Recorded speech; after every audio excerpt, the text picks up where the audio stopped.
Good morning to all. सभी को नमस्कार, प्रणाम। नया टॉपिक लेके आए हैं। उस टॉपिक का नाम है साइनसाइटिस। क्या नाम है? साइनसाइटिस टॉपिक का नाम है साइनसाइटिस। बहुत इंपॉर्टेंट है, बहुत इंपॉर्टेंट है बच्चों। एक समरी के रूप में एग्जाम के अंदर 5 मार्क्स का क्वेश्चन आता है, टिप्पणी लिखना होता है। दूसरा है जो साइनसाइटिस का एक मल्टीपल चॉइस क्वेश्चन के रूप में भी आ सकता है, उसके साइन सिम्टम से रिलेटेड भी आ सकता है। उसके बारे में आज पढ़ेंगे, पूरा डिटेल के साथ में आज पढ़ेंगे कि साइनसाइटिस क्या होता है, टाइप्स कितने प्रकार के होते हैं, क्या क्लिनिकल फीचर देखने को मिलेंगे, क्या उसका ट्रीटमेंट क्या है, उसके बारे में बात करते हैं। आपने देखा होगा कि साइनस का मतलब है एक कैविटी होती है जिसके अंदर एक गुहा होती है। जैसे आपने देखा होगा कि ये वाला पार्ट्स है, जैसे ये फ्रंटल साइनस है, ये इसमें क्या होता है? स्पेस होता है। इसमें क्या होता है? एक स्पेस होता है जिसके अंदर क्या भरी रहती है? एयर भरी रहती है, जिसको बोलते हैं एयर स्पेस। Air space. तो एक तो फ्रंटल साइनस होता है, एथमोइड साइनस होता है और मैक्सिलरी साइनस होता है, और एक होता है स्पेनोइड साइनस, है ना? एक होता है स्पेनोइड साइनस होता है। तो इस प्रकार से मैं कहूं कि नेजल के पास में एक 4 प्रकार के साइनस होते हैं। नाक के पास में 4 प्रकार के साइनस होते हैं। सबसे नीचे वाला जो मैक्सिलरी साइनस, उसके बाद में एथमोइड साइनस, उसके बाद में स्पेनोइड साइनस, और लास्ट में ऊपर की तरफ behind the year frontal sinus. तो ये साइनस होते हैं, एयर स्पेस होते हैं। म्यूकस सिलेरी एक्शन के दौरान जो म्यूकस है वो सिक्रेशन को लाना ले जाना करते हैं। आपने देखा होगा कि जो नोज है, नोज के अंदर म्यूकस का होना जरूरी है। तो इस प्रकार से म्यूकस का सिक्रेशन होता रहता है और नाक को गीला करके रखते हैं। जब इन साइनस के अंदर जो एयर स्पेस है उसके अंदर क्या हो जाता है? सूजन हो जाती है, स्वेलिंग हो जाती है, इन्फ्लामेशन हो जाता है, और जिसकी वजह से नोज रनिंग होता है, खांसी आता है, नोज ब्लॉक हो जाता है, सर्दी खांसी जुकाम के सिम्टम देखने को मिलता है, फ्लू सिम्टम देखने को मिलते हैं। तो आज इसके बारे में बात करेंगे। देखिएगा साइनसाइटिस के बारे में एक यहां पे थोड़ा सा इमेज दिखा हुआ है। इससे आपको यह मालूम होगा कि ये जो साइनस है ना, जो ये साइनस है, इसके अंदर ये एक हेल्थी साइनस ड्रेन फ्रीली, मतलब कि इसके अंदर म्यूकस होता है, वो आराम से आ रहा है, जा रहा है, कोई दिक्कत नहीं है, एयर स्पेस है, हवा भी है। परंतु जब उसका इंफेक्शन हो जाता है, बच्चों मैंने आपको बताया था कि जिस वर्ड के पीछे आईटीएस लगा रहता है उसका मतलब होता है इन्फेक्शन। इन्फेक्शन बोल सकते हो या इन्फ्लामेशन बोल सकते हो, इन्फ्लामेशन बोल सकते हैं। तो साइनस का क्या हो जाता है? इन्फ्लामेशन हो जाता है, सूजन हो जाती है, स्वेलिंग हो जाती है, जिसके अंदर देखो इन्फ्लाड साइनस ब्लॉक ड्रेनेज, ठीक है ना, जिसके अंदर ये देखो म्यूकस है, ये क्या हो गया है? भर गया है, ठीक है ना। अब ये भर गया है, धीरे धीरे क्या हो जाएगा? इसके अंदर इन्फेक्शन हो जाएगा, बदबू आने लग जाएगा, सांस के थ्रू के जो रेस्पिरेशन लेते हैं, इन आउट हो रहा है, उस कंडीशन में बदबू आने लग जाएगी। तो ये कंडीशन कई लोगों को तो ज्यादा नहीं होती है, और कई लोगों को जैसे ही मौसम चेंज हुआ उस कंडीशन में होने की संभावना रहती है। देखिएगा आज अपन पढ़ने वाले हैं, हेडिंग डालिएगा साइनसाइटिस। साइनसाइटिस हेडिंग डालिएगा sinusitis, A inflammation of the sinus. इसके अंदर बच्चों एक डेफिनेशन की या बेसिक इंट्रोडक्शन के बारे में बात करें, पैरानेजल साइनस, जिस वर्ड के अंदर पैरा रहता है, पैरानेजल साइनस जो फोर पैर में होता है, FOUR, फोर के अंदर, तो नेजल के जो पेरिफेरल पार्ट के अंदर जो 4 प्रकार के साइनस होते हैं, maxillary sinus, ethmoid sinus, sphenoid sinus और फ्रंटल साइनस, इनके अंदर जिसको बोलते हैं पैरानेजल साइनस की म्यूकस मेम्ब्रेन का, जो म्यूकस मेम्ब्रेन है, जो साइनस के अंदर जो म्यूकस मेम्ब्रेन होती है उसका क्या हो जाता है, इन्फ्लेमेशन हो जाता है, साइनसाइटिस कहलाता है। It is the definition of the sinus, sinusitis. तो inflammation of the paranasal sinus है ना, उसकी म्यूकस मेम्ब्रेन है, क्या लिखा हुआ है, पैरानेजल साइनस की म्यूकस मेम्ब्रेन है, उसके अंदर क्या आ जाता है, इन्फ्लेमेशन आ जाता है, या उसके अंदर क्या हो जाता है, इन्फेक्शन हो जाता है। ठीक है, अब देखते हैं साइनसेस, नाक के आसपास की फेस की हड्डियों में पाए जाने वाला एक नम एयर स्पेस होते हैं, एक मॉइस्ट एयर स्पेस होते हैं, उसमें ये साइनस म्यूकोसिलियरी एक्शन, कौन सा एक्शन, म्यूकोसिलियरी एक्शन द्वारा संक्रमित होने से बचाए जाते हैं। म्यूकोसिलियरी एक्शन जिसके अंदर म्यूकस है वो सीलिया के द्वारा आगे से आगे बढ़ता रहता है। जब जरूरत होती है, नाक के अंदर म्यूकस की रिक्वायरमेंट होती है, उसको गीला करने के लिए प्रोडक्शन भी करती है, परंतु इस म्यूकस का वहां पे कलेक्शन हो जाता है, स्टोरेज हो जाता है, जिसके अंदर इंफेक्शन होने की संभावना रहती है। साइनस में उत्पादित होने वाले जो म्यूकस छोटी छोटी ओपनिंग, जिसको बोलते हैं ऑस्टिया कहते हैं, के द्वारा नाक में डाल दिया जाता है।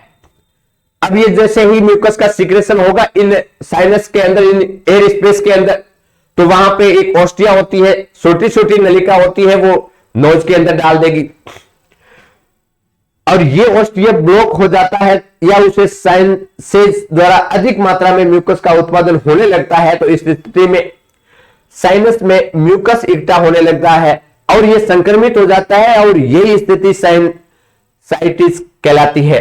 इस एकत्रित म्यूकस में बैक्टीरिया, वायरस, फंगस आदि की ग्रो करने लग जाते हैं और ये इन्फेक्टेड हो जाता है। आया समझ में? तो बच्चों आपने ये देखा कि पैरानेजल साइनस जिसके अंदर 4 प्रकार के जो साइनस होते हैं, उसकी जो म्यूकस मेम्ब्रेन होती है उनके अंदर सूजन, स्वेलिंग आ जाती है, और जिसकी वजह से जो म्यूकस है वहां पे कलेक्शन हो जाता है, स्टोरेज हो जाता है, उसके अंदर इंफेक्शन हो जाता है, सूजन स्वेलिंग आ जाती है और पूरा क्या हो जाता है, इन्फ्लामेटेड हो जाता है, इन्फेक्टेड हो जाते हैं। ये कंडीशन कहलाती है साइनसाइटिस। अब बात करते हैं टाइप्स की, बात करते हैं तो एक तो होता है एक्यूट साइनसाइटिस और एक होता है क्रोनिक साइनसाइटिस। साइनसाइटिस की शुरुआत प्राय अपर रेस्पिरेटरी नाल के अपर रेस्पिरेटरी ट्रैक्ट इंफेक्शन जैसे कॉमन कोल्ड के साथ होती है। ऑस्टिया के ब्लॉक हो जाने के कारण म्यूकस का नासिका में ड्रेनेज बाधित हो जाता है, म्यूकस साइनस में एकत्रित होने लगता है और रोगजनक सूक्ष्म जीवों की वृद्धि को प्रमोट करता है। अब आपने देखा होगा कि साइनस की या साइनसाइटिस की उत्पत्ति कैसे होती है, तो इसके अंदर लिखा हुआ है कि साइनसाइटिस होता है वो एक अपर रेस्पिरेटरी ट्रैक्ट का इंफेक्शन है, जिसके अंदर जैसे ही कॉमन कोल्ड है, हल्का सा सर्दी जुकाम होता है, उसके साथ में क्या हो जाता है, स्टार्ट होता है। बच्चों आपने देखा होगा कि जब सर्दी, खांसी, जुकाम होता है उस कंडीशन में एक फ्लू लाइक सिम्टम उस व्यक्ति को देखने को मिलता है, जिसके अंतर्गत फ्लू लाइक सिम्टम, जिसके अंतर्गत सर्दी, खांसी, जुकाम, नाक बहना, खांसी के आना, यह कंडीशन उत्पन्न होती है। उस कंडीशन के अंदर नाक से जो पानी बहता है, म्यूकस का सिक्रेशन, प्रोडक्शन ज्यादा हो जाता है। उस कंडीशन के अंदर म्यूकोसिलरी एक्शन के द्वारा जो म्यूकस है वो आगे नहीं जा पाता है, ऑस्टिया ब्लॉकेज हो जाती है और वहां म्यूकस है वहां पे इकट्ठा हो जाता है और जिसके अंदर इंफेक्शन होने लग जाता है। और जब कोई भी म्यूकस है वहां पे इकट्ठा होगा बच्चों, ऐसी कंडीशन के अंदर क्या होगा, बैक्टीरिया है, माइक्रो ऑर्गेनिज्म है, उनकी क्या होगी, ग्रोथ होगी।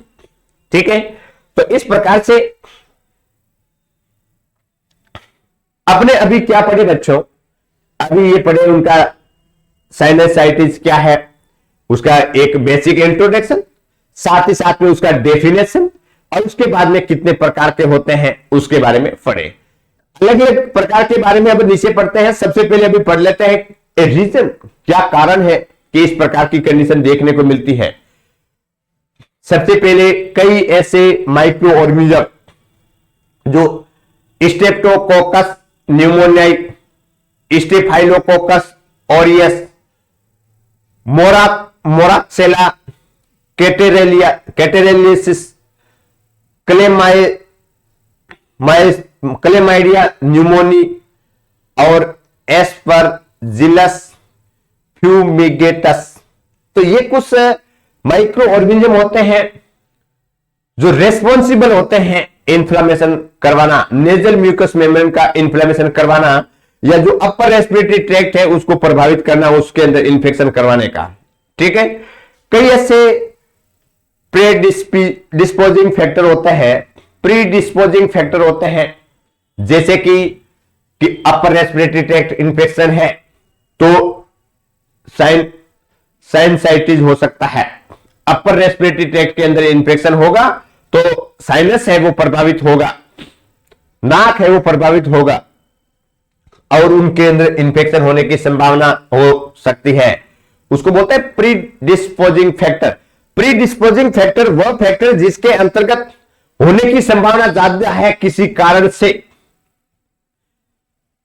दूसरा है आकार में बढ़े हुए एडिनोइड्स, इनलार्जमेंट एडिनोइड्स होते हैं। कोई दांत का इंफेक्शन हो गया, कोई ट्यूमर्स हो गया, जैसे नेजल पॉलिप्स कंडीशन होती है। बच्चों आपने देखा होगा कि नाक के अंदर पॉलिप्स, जो स्किन है उसकी साइज बढ़ जाती है, जिसकी वजह से म्यूकस आने जाने में दिक्कत होता है, हो सकता है तो ट्यूमर होने की वजह से। दूसरा है जो सेप्टम डेविएशन हो जाता है, नाक के अंदर जो सेप्टम होता है वो क्या हो जाता है, इस प्रकार से होगा। तो एक नाक तो क्या होगा, यहां पे ब्लॉकेज रहेगा और एक नॉर्मल रहेगा। तो इस प्रकार से सेप्टम डेविएशन हुआ, नेजल पॉलिप्स हुआ, ट्यूमर हुआ, या कुछ ऐसे pressure of the foreign object, जो फॉरेन ऑब्जेक्ट है, बाहरी कोई वस्तु का कोई प्रेशर है, उसकी कंडीशन में भी, उस परिस्थिति के अंदर भी हो सकता है। कोई भी इंजरी है, ट्रॉमा है, कोई एबनॉर्मल स्ट्रक्चर, यही यहां पे आएगा, एबनॉर्मल स्ट्रक्चर के अंदर डेविएशन ऑफ सेप्टम एक साइड में मुड़ जाता है। नेक्स्ट बात करते हैं डिकंजेस्टेंट नेजल स्प्रे का अत्यधिक उपयोग, ज्यादा उपयोग करने से भी हो सकता है। डिकंजेस्टेंट नेजल स्प्रे क्या करता है, जो म्यूकस सिक्रेशन है उसको कम करने का काम करता है। ये तो उसका इलाज करने के लिए है, परंतु ज्यादा यूज करेंगे तो क्या होगा, कम होगा नहीं, कम तो हो जाएगा, बाहर नहीं आएगा परंतु अंदर स्टोरेज हो जाएगा। स्विमिंग तैरते टाइम में नाक के अंदर पानी भर जाता है। उसके बाद में साइनस ऑस्टिया का आकार सामान्य की तुलना में छोटा होना।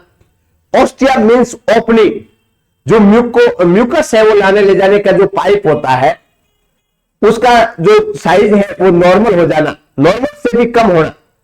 तो उस कंडीशन में म्यूकस नहीं निकल पाएगा और स्टोरेज साइनस के अंदर ही रह जाएगा, एयर स्पेस के अंदर ही भरा रह जाएगा। तो ये कुछ प्रीडिस्पोजिंग फैक्टर रहते हैं जिसकी वजह से भी हो सकते हैं और दूसरा माइक्रो ऑर्गेनिज्म बैक्टीरिया है, उसकी वजह से भी हो सकता है इन्फेक्शन।